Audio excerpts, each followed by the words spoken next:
প্রিয় শিক্ষার্থী, আসসালামু আলাইকুম। আজকের ক্লাসে পঞ্চম শ্রেণীর গণিত বইয়ের 50 পাতায় যে অঙ্কগুলো আছে সেই অঙ্কগুলো সমাধান করব। দেখো, 50 পাতায় প্রথমে লেখা আছে আমরা কিভাবে অপ্রকৃত ভগ্নাংশকে মিশ্র ভগ্নাংশে রূপান্তর করতে পারি। দেখো, আমরা গত ক্লাসে মিশ্র ভগ্নাংশকে কিভাবে অপ্রকৃত ভগ্নাংশে প্রকাশ করতে হয় সেটা শিখেছি। আজকে শিখব অপ্রকৃত ভগ্নাংশকে কিভাবে মিশ্র ভগ্নাংশে রূপান্তর করতে পারি। দেখো, অপ্রকৃত ভগ্নাংশকে মিশ্র ভগ্নাংশে রূপান্তর করার কয়েকটি নিয়ম এখানে দেওয়া আছে। এগুলো আমরা প্রথমে পড়ি। 1 নম্বরে বলা হচ্ছে লবকে হর দ্বারা ভাগ করি। দেখো, এখানে আছে 9/4। এই 9 হচ্ছে লব আর 4 হচ্ছে হর। লব থাকে উপরে, হর থাকে নিচে। তার মানে লবকে হর দ্বারা ভাগ করি। তো 4 দিয়ে 9কে ভাগ করি। দেখো, এখানে আমরা ভাগ করে ফেলি। 4 দিয়ে 9কে ভাগ করব, কত হবে? 4 দুখানি 8। এবার বিয়োগ করে ফেলে কত হবে? 1 হবে। দেখো, 2 নম্বরে ভাগফলকে পূর্ণ সংখ্যা অংশে এবং ভাগশেষকে লব হিসাবে লিখি। তাহলে ভাগফলকে কিভাবে লিখতে হবে? পূর্ণ সংখ্যা হিসাবে। তার মানে এই 2কে আমরা ঠিক এইভাবে লিখব, এটা হচ্ছে পূর্ণ সংখ্যা, এবং ভাগশেষকে লব হিসাবে লিখ। তার মানে ভাগশেষ কোনটা? 1। এই 1টা লিখবো হচ্ছে উপরে, মানে লব যেখানে থাকে সেখানে লিখব। তারপরে হর একই থাকবে। তার মানে আগে হর কত ছিল? আগে হর 4 ছিল, তার মানে হর একই থাকবে। দেখো, আমরা 9/4কে মিশ্র ভগ্নাংশে প্রকাশ করে ফেলেছি। তার মানে ভাগ করার মাধ্যমে আমরা মিশ্র ভগ্নাংশে প্রকাশ করতে পারবো।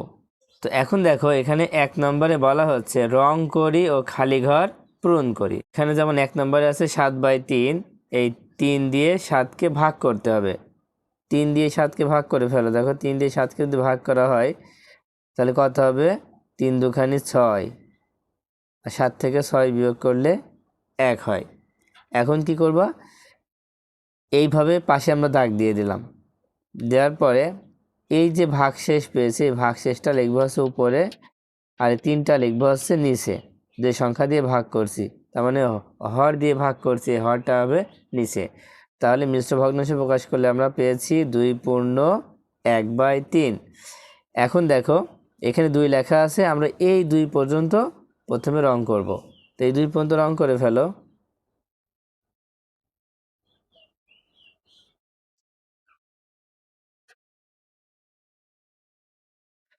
তারপরে দেখো, আমাদের ভাগশেষ 1 আছে, এই একটা ঘরও আমরা রং করে ফেলবো। এখানে এই ঘরটাও রং করে ফেলবো।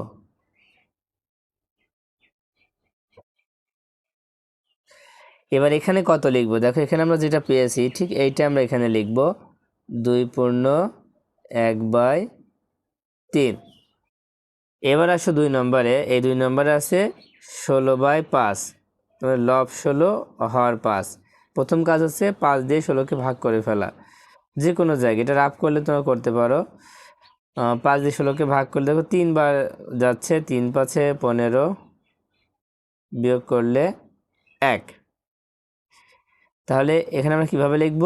এই ভাগফলের এখানে একটা দাগ দিব, দিয়ে ভাগশেষটা লিখবো হচ্ছে উপরে, আর যে সংখ্যা দিয়ে ভাগ করেছি সেটা লিখবো নিচে। এবার খেয়াল করো, এবার দেখো আমরা ভাগফল পেয়েছি 3, তাই এই 3 পর্যন্ত প্রথমে রং করব, মানে সম্পূর্ণটা আমাদের রং করতে হবে।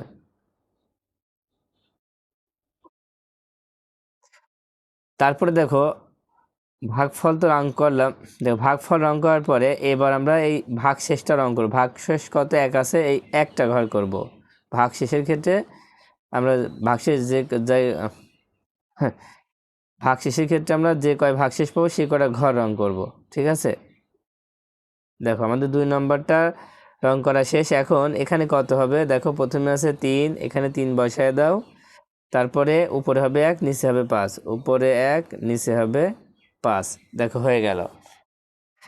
এবারে 1 নম্বরটা খেয়াল করো। এখানে লেখা আছে অপ্রকৃত ভগ্নাংশকে মিশ্র ভগ্নাংশে প্রকাশ করি। দেখো, এই অঙ্কগুলো যদি তোমরা করো তাহলে খুব সহজেই কিভাবে অপ্রকৃত ভগ্নাংশকে মিশ্র ভগ্নাংশে প্রকাশ করা যায় সেটা শিখে ফেলবা। তো 1 নম্বরে আছে কত? 7/5। দেখো, প্রথমে 1 নম্বরে আছে 7/5। তো এখন এই অপ্রকৃত ভগ্নাংশকে আমরা মিশ্র ভগ্নাংশে প্রকাশ করব। তার জন্য কি করতে হবে? ভাগ করতে হবে। দেখো আমরা পাশে রাফ করছি, 5 দিয়ে 7কে ভাগ করো। দেখো 5 দিয়ে 7কে ভাগ করলে 1 বাদ যায়, 5 অক্ষে 5, বিয়োগ করলে 2। এবার এখানে একটা দাগ দাও, দাগ দিয়ে এই ভাগশেষ লেখো উপরে, আর যে সংখ্যা দিয়ে ভাগ করেছি সেটা লিখবো নিচে। আমরা পাশে লিখে দিলাম সমান চিহ্ন দিয়ে। 7/5 সমান লিখবো হচ্ছে 1/2/5। দেখো 1 নম্বরটা কিন্তু হয়ে গেল। এবার 2 নম্বর খেয়াল করো, 2 নম্বরে আছে 8/4। দেখো 4 দিয়ে 8কে সরাসরি ভাগ করা যায়, কত হয়? 4 দুখানি 8, শুধুমাত্র 2 হবে, এখানে 2 লিখে দিলেই হয়ে যাবে। এবার 3 নম্বর খেয়াল করো, 3 নম্বরে আছে 22/7। তাহলে 22/7 সমান, এটাকে যদি আমরা মিশ্র ভগ্নাংশে প্রকাশ করি তাহলে প্রথম কাজ হচ্ছে 7 দিয়ে 22কে ভাগ করা। দেখো 22কে যদি ভাগ করি তাহলে 3 7টা 21, বিয়োগ করলে 1। এবার এখানে একটা দাগ দাও, ভাগশেষ লেখো উপরে, আর যে সংখ্যা দিয়ে ভাগ করলাম সেটা লিখবো নিচে। তাহলে কত হচ্ছে? 3 পূর্ণ 1/7। এখানে লিখে দাও 3 পূর্ণ 1/7।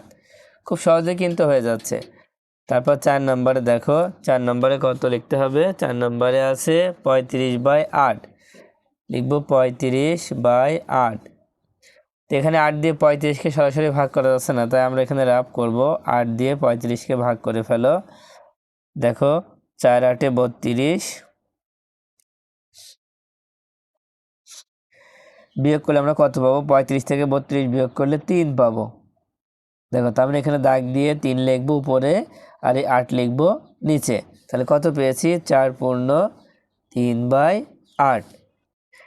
দেখো এখানে সর্বশেষ 5 নম্বরটা আছে, 5 নম্বরে আছে 40/10। 10 দিয়ে 40কে সরাসরি ভাগ করা যাচ্ছে, 4 10 40, তার মানে এখানে উত্তর হবে 4। তো আশা করি এই অঙ্কগুলো খুব সহজে তোমরা বুঝতে পেরেছো। আজকের মতো ক্লাসটা এই পর্যন্ত। আল্লাহ হাফেজ।